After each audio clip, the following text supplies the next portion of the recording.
Welcome back, boxing fans. CombatTalk.fm back on the air, covering our week.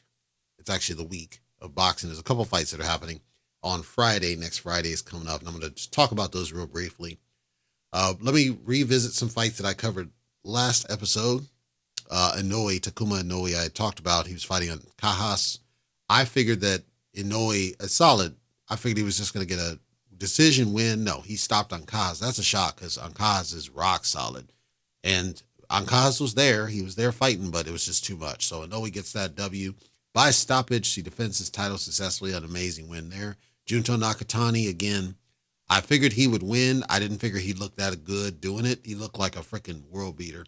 Absolutely got the title off of Santiago. So those wrapped up again on Friday. And then Kosei Tanaka, he basically dominated Bakasegwa. And I did call that I didn't see that Bakasegwa was going to have anything for him, and he certainly didn't. So then Tanaka makes history, becomes a 4-division champion. Kudos to him for that one. Let's talk about our fights that are coming up. There's one big fight that everybody's talking about. I don't know that it's an amazing fight, but I'm talking about it because there are some fans still of the guy. This is on DAZN. It's out in Orlando, Florida, here in the U.S. 12 rounds of super middleweight action. Edgar Bumbanga, a.k.a. Berlanga, I call him Bumbanga, makes his return. He's fighting Padraig McCrory. Listen, I've been critical about Bumbanga. Teddy Atlas came out and said that Bumbanga is improving since he stopped going for knockouts. I haven't seen that because from what I can tell, he's still getting outboxed at points. He's still looking like he's a rookie in there at points. He's still not as precise as he should be. And it could simply be that he's a late bloomer in this regard, as in this is kind of what he should have been doing all along, of just kind of building up skill and style as opposed to going for knockouts left and right. He's coming off of a 5-fight win streak as Bumbanga, all by decision, but there are arguably some in there he shouldn't have got, like Steve Rolls. I'm not critical of the fact that he's trying to do some, boxing and actually show something. I'm saying that he's still got these inklings where he's getting outboxed and looking like a plotter, and that's not going to impress the fans. Meanwhile, Padraig McCrory is a rock-solid boxer in his own right. If anybody's going to expose Bumbanga, it's this guy. Padraig McCrory's coming off of a 5-fight win streak, stoppages, inside of 7 rounds, all of them. So, and he's undefeated. Let's not be mistaken here. This is not an easy fight for Bumbanga. Even though McCrory is old, and even though McCrory has not been as active as he probably should have been, and I don't want to say protected because that's not fair. It's kind of like a Sonny Edwards situation, except that McCrory he goes for stoppages, but he's stylistically a good boxer as well. If anybody's going to really expose Bumbanga, it's this guy. Everybody says Bumbanga knocks the guy out. I'm not seeing that. I see that McCrory's going to make him look like crap. Even if Bumbanga gets a W, I think McCrory's going to make him like crap unless McCrory doesn't show up. The only way Bumbanga gets out of this with a W is if ultimately McCrory doesn't show up, because I'm concerned. I think Padraig is gonna show something here that's amazing, and I think we're en route to possibly seeing that the true expose. I like this. This fight was initially scheduled for later in the year, earlier in the year, like 2023. It got pushed back. That's why, again, both have been out of the site. They've been out. Most are simply not giving McCrory any chance because of his age, I think. And so I'm sorry. I don't see this wash knockout from Bumbanga. If he does, it's a big win because McCrory is highly rated, highly regarded and quality. He's just a quality dude, highly ranked by the org. So this will definitely bump him up. I just think that McCrory is going to be the one. If anybody could, he's one that could expose and derail the hype train on that one. I'm not making a call. I'm saying anybody could, it's going to be him. Really good fight for what it is. If you get a chance to check that one out, it's late in the evening here in the U.S., so I'm not going to be able to see it, but I'll check it in after the fact because I'm intrigued to see how McCrory pulls this one out. Undercard of that same event, 12 rounds at bantamweight action, Antonio Vargas versus Jonathan Rodriguez. I like this fight a lot. Both guys, it's matched very well. Numbers are roughly equivalent. Both orthodox fighters, roughly the same height, roughly the same reach, roughly the same age. Both a single loss, both by knockout, ironically. Both boxers. It's a really good fight if you like well-matched fights, even fights. This is a really good fight for what it is. hard to call this one. I've watched both guys. I'm gonna lean ever so slightly towards Vargas. I think Vargas has a little bit more energy to him than Rodriguez. It feels like Rodriguez when he got stopped, feels like he just kind of derailed a little bit. He's there, but he doesn't sustain it. He doesn't keep it up throughout. And so hopefully he proves me wrong. Because I like both. I just feel like energy leans towards Vargas. Vargas seems like he's more passionate about going on to being something than Rodriguez since the losses. So again, I truly hope that Rodriguez proves me wrong and we get to see a barn burner where it's just one of those, fight of the year candidates, because it has all the potential to be that. Same event, undercard 10 rounds at lightweight action. Andy Cruz fighting Brian Zamaripa Rodriguez. I had never heard of Zamaripa. I had never heard of him. The name caught my, so I looked a little bit deeper. He's a really good fighter, generally speaking, but he's got flaws, stylistic flaws. He's a southpaw, but he's got stylistic flaws. So against somebody like Cruz, I think Cruz is going to wash him. I think Cruz is going to stop him inside 6. That's not dinging on Zamaripa. It's just the flaws are apparent. Speed being one of them is not in his favor. Cruz is much faster, on the strikes, I think. Defense leans towards Zamaripa, but Cruz seems like it doesn't matter because you're not going to be able to hit him. if I had to measure it. Now, Zamaripa has way more experience, rounds. And the one thing, he's only been in the business with Cruz. His record is kind of weird because he only has the 2 fights on record that we could see. But they say he's been in the game since 2011, and I don't think that's true. I think he got in 2020. He had to have gotten in sometime recent because there's no way he has only 2 fights after this period of time. But if he does, then you got to start asking questions about what the hell's going on. Let's say, for just sake of argument, that he debuted recently, did Cruz. I think Zamaripa has an opportunity to exploit that, so as far as, bright lights and too new to it. But my gut tells me that Cruz is going to wash the guy because I think the record might be misstated and he actually has been in the game a lot longer than what the numbers say. Because on the books, Zamaripa should run right through him. I just don't see it from stylistic match. Cruz feels like a more stylistically brilliant fighter is where I'm going. Same event undercard, 10 rounds at flyweight action. Yanquiel Figueroa fighting Andy Velasquez. Really, really good fight. Both undefeated guys, both young guys. Matched really well on the books. Figueroa's a little bit newer. He just got in the business like 2 years ago, and Velasquez has been in for a while. Obviously, Velasquez is a rock-solid fighter in his own right. They're both boxers. I would lean Velasquez as a boxer-puncher, kind of like a Marquez. So, but it's a really good fight for what it is.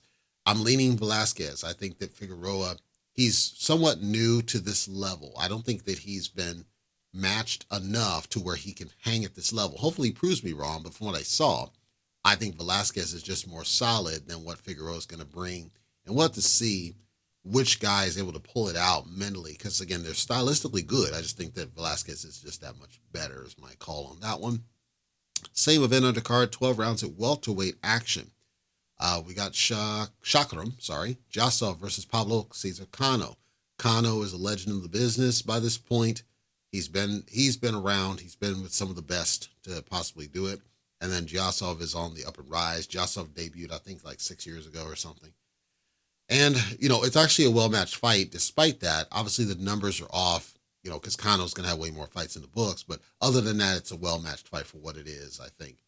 Experience leans towards Cano, but I don't think Cano's going to have anything for Jasov. I think Jasov is just too strong.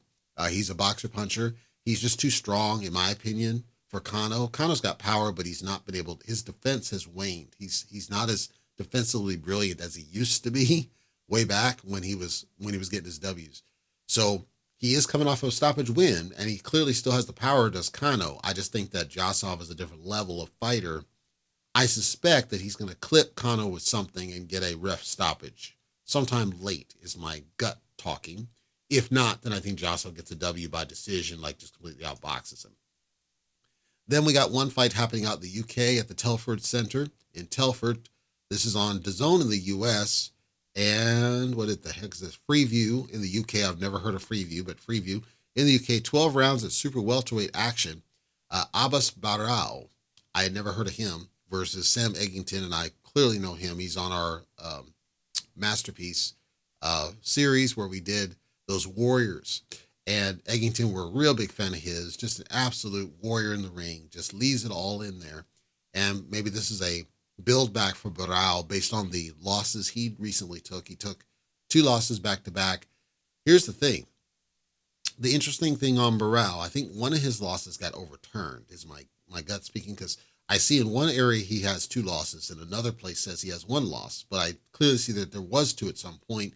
One by decision, it may have been overturned to a no contest, but I don't see the no contest on record. So it seems like he's been regional for so long.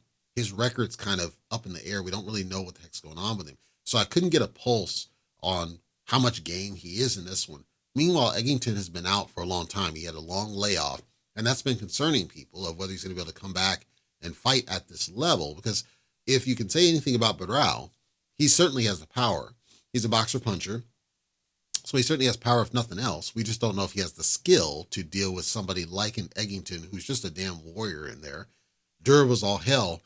He's gone to out extensive lengths to just stay in the game. People suspect that Barao's going to deal with Eggington because of the time out of the ring.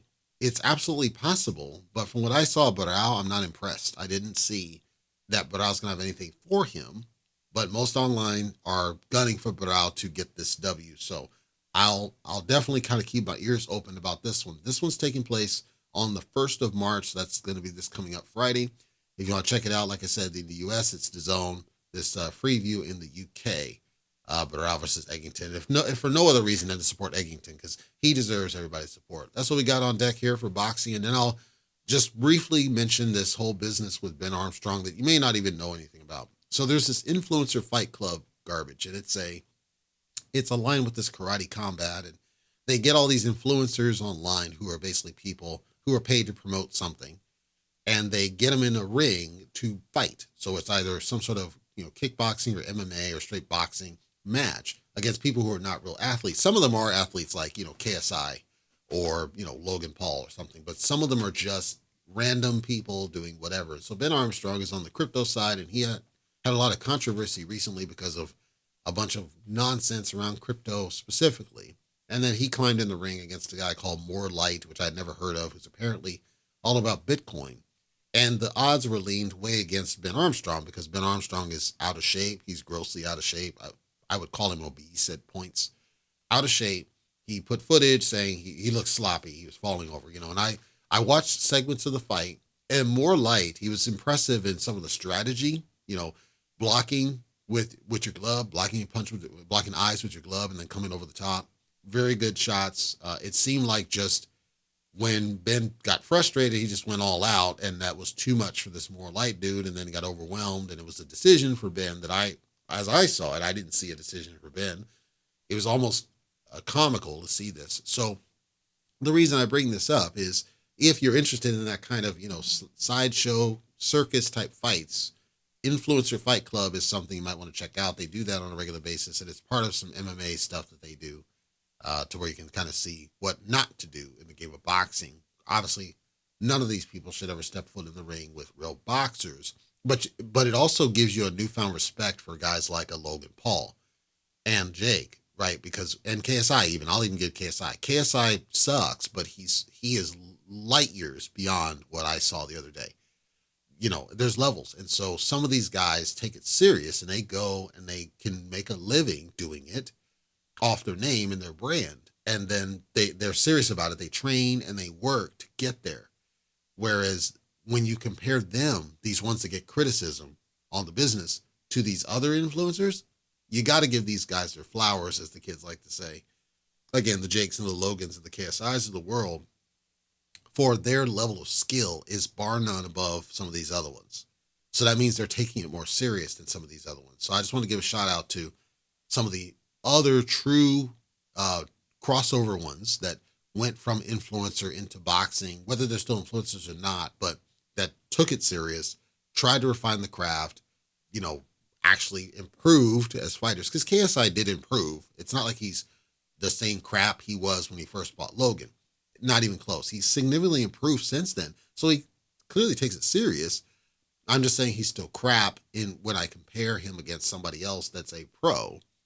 but he's light years ahead of what I saw the other day. And so I'm giving shout outs. It may not sound like it, but I'm giving shout outs for them taking it serious and seeing that there are opportunities for some of these young guys to make a living doing it. Obviously, they had to have the brand coming in there to get the shot in the first place.